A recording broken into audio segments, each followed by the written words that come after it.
নমস্কার বন্ধুরা, রূপাস কিচেনে আপনাদের সকলকে স্বাগত। আজকে আমি বানাবো পটলের দোরমা। তো চলুন দেখে নেওয়া যাক এই পটলের দোলমার রেসিপিটি। পটলের দোলমা বানানোর জন্য এখানে 300 পটল নিয়েছি। এই পটলটাকে প্রথমে একটা ছুরির মাধ্যমে এই পটলের গাগুলোকে চেঁচে নিতে হবে। আমি একটা করে দেখিয়ে দিচ্ছি। ঠিক এইভাবে পটলের গাগুলোকে আপনারা চেঁচে নেবেন।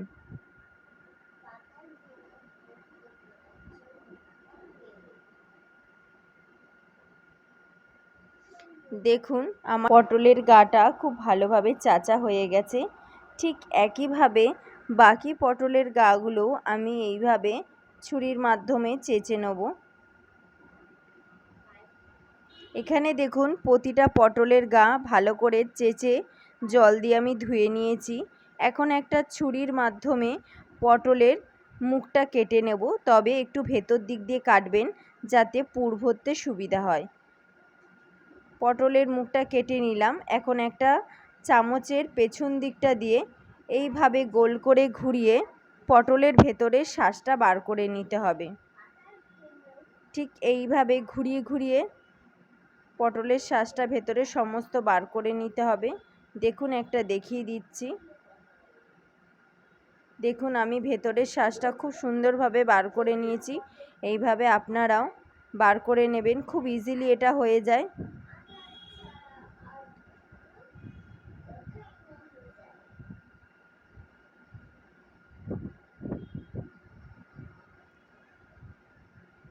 ঠিক একইভাবে বাকি পটলের শাঁসগুলোকে আমি বার করে নেব।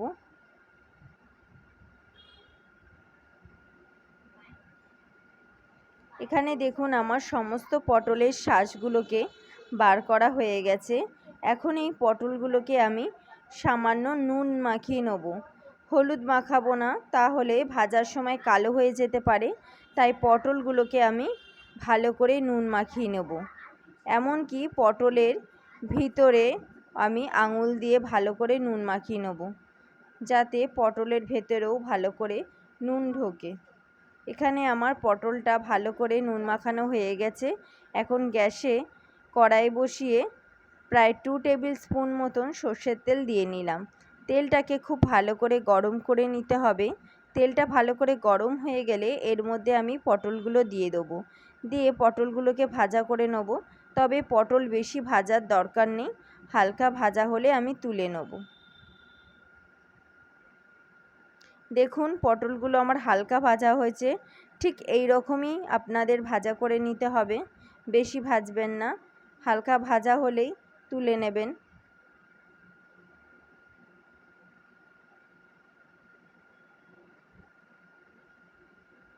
দেখুন পটলটা ভাজা হয়ে গেছে। এখন পটলটাকে আমি ঠান্ডা করতে দেবো। যতক্ষণে ঠান্ডা হচ্ছে আমি পুর বানিয়ে নেব। পটল ভাজা তেলের মধ্যেই দিয়ে দিলাম হাফ চামচ গোটা জিরে। জিরেটা ভালো করে ভাজা হয়ে গেলে এখানে একটা মিডিয়াম সাইজের পেঁয়াজকে আমি কুচি করে নিয়েছি, এটা দিয়ে দিলাম। পেঁয়াজটা ভালো করে লাল করে ভাজা করে নিতে হবে। পেঁয়াজটা যতক্ষণে লাল করে ভাজা হচ্ছে, অপর দিকে আমি চিংড়ি মাছ কেটে নেব। এখানে আমি 250 চিংড়ি মাছ নিয়েছি। এই চিংড়ি মাছটাকে আমি ছোট ছোট টুকরো করে কেটে নেব। যারা চিংড়ি মাছ খান না তারা এই পটলের দোলমা রুই মাছ বা কাতলা মাছ দিয়েও করতে পারেন। চিংড়ি মাছটা দেখুন মিহি করে কেটে নিতে হবে। এখানে আমার চিংড়ি মাছটা কাটা হয়ে গেছে।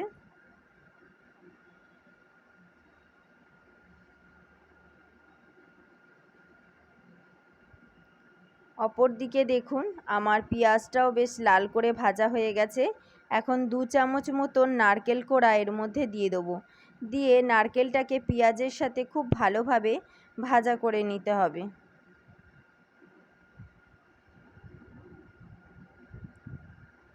নারকেলটা পেঁয়াজের সাথে খুব ভালো করে ভাজা হয়ে গেলে এর মধ্যে দিয়ে দেবো কাঁচা লঙ্কা কুচি। এখানে আমি 7 থেকে 8টা কাঁচা লঙ্কা কুচি দিয়েছি। ঝালটা আপনারা নিজেদের স্বাদ অনুসারে দেবেন। আর দিয়ে দিলাম সামান্য একটু রসুন বাটা। দিয়ে ভালো করে নাড়াচাড়া করে নিতে হবে যতক্ষণ না রসুনের কাঁচা গন্ধ চলে যাচ্ছে। রসুনটা দিয়ে ভালো করে নাড়াচাড়া করার পর আগের থেকে কিমা করে রাখা চিংড়ি মাছটা এর মধ্যে দিয়ে দেবো। দিয়ে ভালো করে নাড়াচাড়া করে নিয়ে চিংড়ি মাছটাকেও আমি ভাজা করে নেব। দেখুন চিংড়ি মাছটা খুব সুন্দরভাবে ভাজা হয়ে গেছে।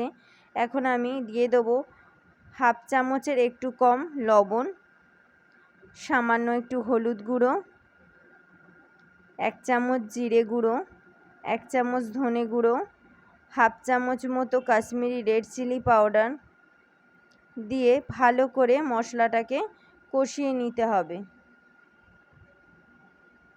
এই সময় গ্যাসের ফ্লেমটা লোতে দিয়ে ভালো করে কষিয়ে নেবেন। এখানে আমার মশলাটার সাথে চিংড়ি মাছটা খুব ভালো করে কষানো হয়ে গেছে।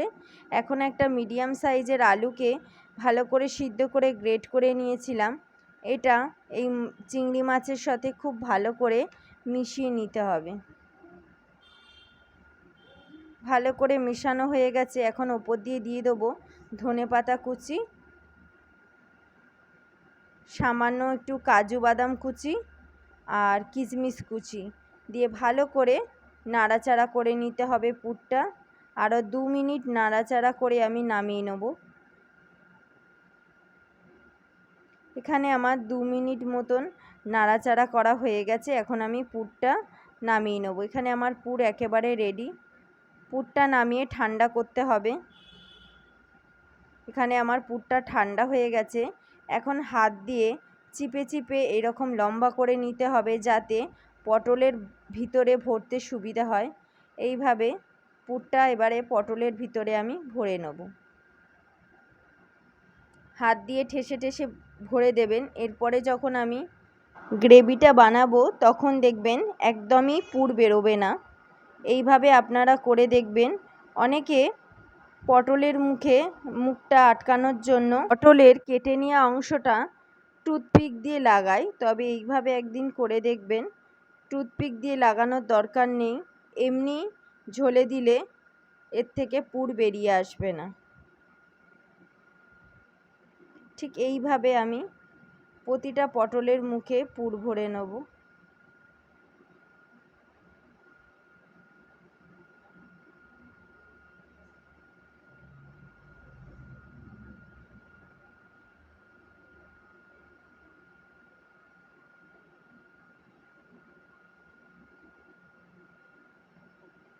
এখানে দেখুন আমার সমস্ত পটলে পুর ভরা হয়ে গেছে। এখন আমি গ্রেভিটা বানিয়ে নেব। গ্রেভি বানানোর জন্য গ্যাসে একটা কড়াই বসিয়ে তার মধ্যে 2 টেবিল স্পুন সর্ষের তেল দিয়ে নিয়েছি। তেলটাকে খুব ভালো করে গরম করে নিতে হবে। তেলটা গরম হয়ে গেলে এর মধ্যে দিয়ে দেবো 3টে এলাচ, 2টো লবঙ্গ আর 3 থেকে 4টে দারচিনি দিয়ে এই গোটা গরম মশলাটা খুব ভালোভাবে ভাজা করে নিতে হবে। গোটা গরম মশলার ভাজার ভালো গন্ধ বেরিয়ে গেলে এর মধ্যে দিয়ে দেবো একটা মিডিয়াম সাইজের পেঁয়াজ বাটা। পেঁয়াজটাকে তেলের সাথে খুব ভালোভাবে ভাজা করে নিতে হবে।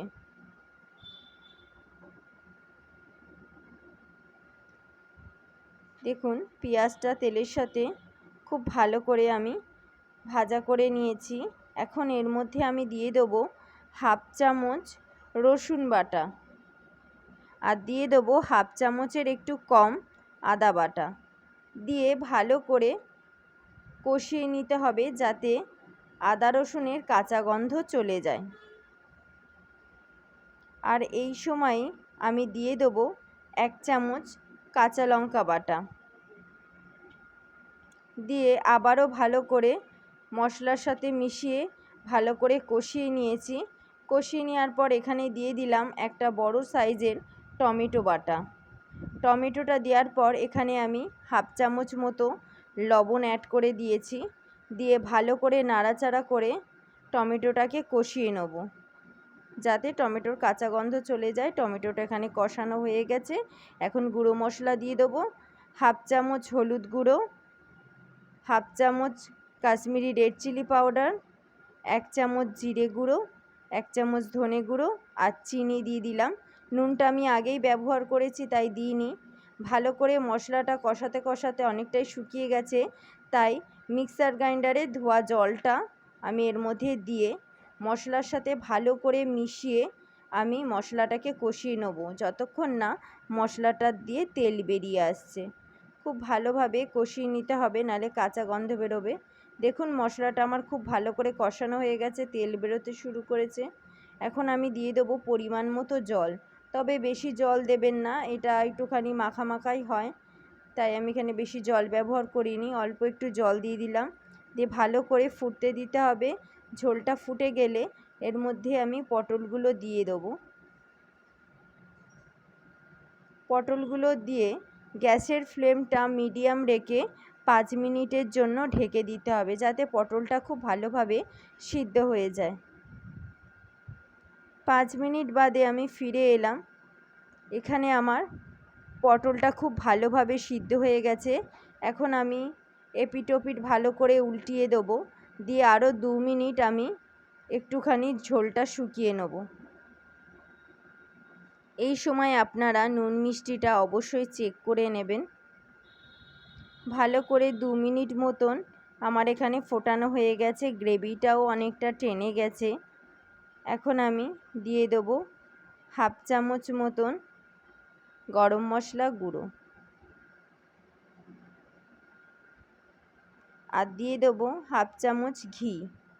দিয়ে ভালো করে নাড়াচাড়া করে এই গরম মশলার ঘিটা পটলের মধ্যে মিশিয়ে নিতে হবে। মিশিয়ে নিলেই এখানে আমার রেডি আজকের রেসিপি পটলের দোরমা।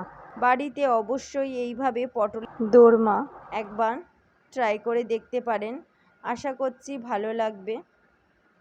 আর যদি আপনারা নিরামিষ পটলের দোরমা রেসিপিটি দেখতে চান তাহলে অবশ্যই কমেন্ট বক্সে লিখে আমাকে জানাবেন, আমি চেষ্টা করব খুব তাড়াতাড়ি আপনাদের সামনে করে দেখাবার। আর এই আজকের রেসিপিটা যদি আপনাদের ভালো লেগে থাকে অবশ্যই একটা লাইক করবেন, আর যারা আমার চ্যানেলের নতুন বন্ধু তারা আমার চ্যানেলটিকে সাবস্ক্রাইব করতে ভুলবেন না। পাশে থাকা বেল আইকনটি অবশ্যই ক্লিক করবেন, যাতে নতুন ভিডিও দিলে সবার আগে আপনাদের কাছে পৌঁছে যান। ভালো থাকবেন, সুস্থ থাকবেন। আজকের মতন গুড বাই।